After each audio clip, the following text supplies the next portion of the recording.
Hello, we are here in Brixton, a wonderful area in London that is such a melting pot of different cultures and cuisines, especially Caribbean cuisine. We are just about to go and check out somewhere that has been on my radar for a while, but I bet it's not what you're expecting. We are in a lovely residential area just outside of the centre of Brixton, near Brockwell Park, and we are about to go and find some of London's best Jamaican food.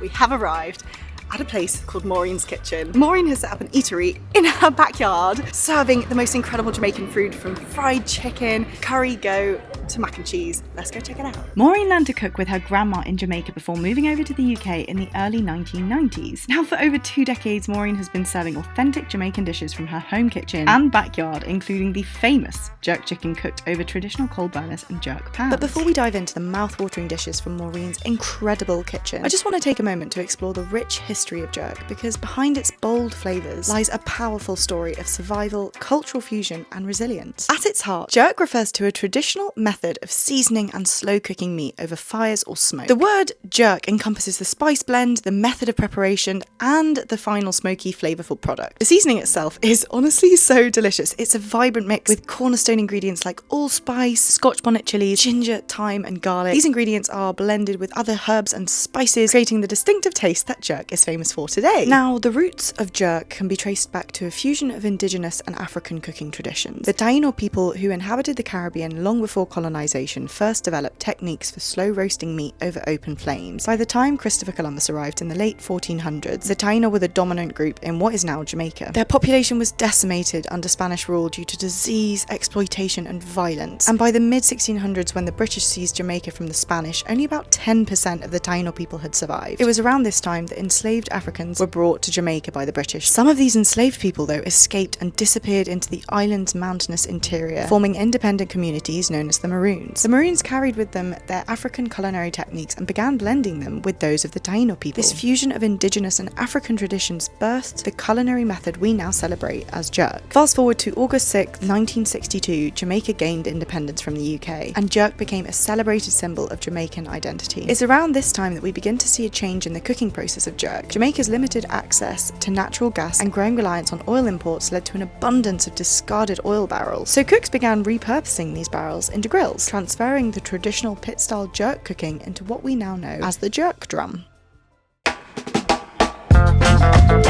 We have got our goods and we're now heading to Brockwell Park, which is literally just around the corner, but there are loads of other little places that you can sit. They have a couple of tables in the courtyard and then there are a few little tables around the same area.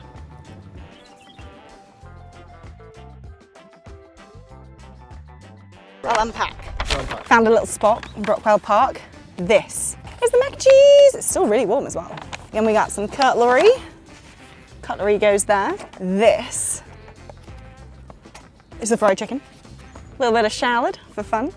And then this, I believe, is the jerk chicken. So we've got the jerk chicken here with beans and rice. A very good beans and rice.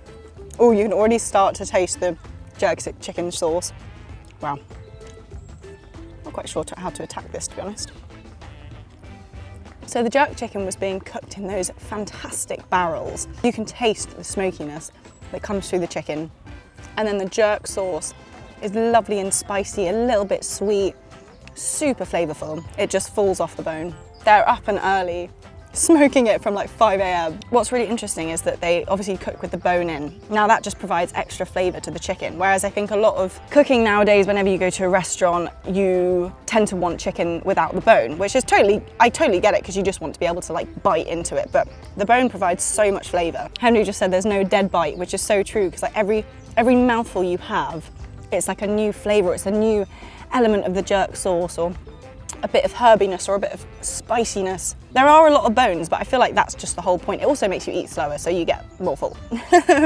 Really good portion sizes. This is a small, by the way. We got small portions for everything, but you can get medium and large as well. The large pots were like massive. They obviously cook the mac and cheese in massive vats and then slice it into even squares.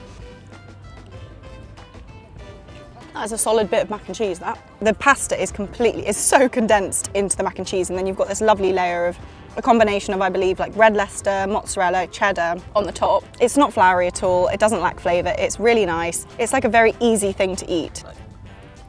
It's very easy to dry mac and cheese out, but this is super moist. I would probably focus on the barbecue side of stuff because I think that's what Maureen's kitchen is known for. Like the way in which they cook all of the meats and the stews and the curries is so unique to them. And I feel like with the mac and cheese, don't get me wrong, this is nice, but I feel like you could just get this anywhere. Now we're gonna try the famous Maureen's fried chicken. The only fried chicken I've ever had is from fast food places. So I'm really excited to try some authentically fried Jamaican chicken. We sadly didn't see her in action frying it, but they obviously fried this earlier this morning and it's still crispy on the outside, looks really juicy.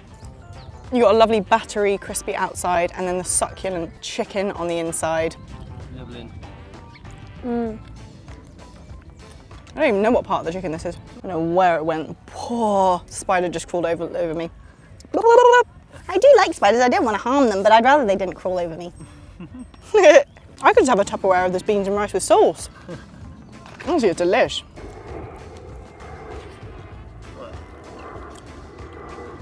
Completely, mate. That sauce was delectable. It's like perfect level of spice.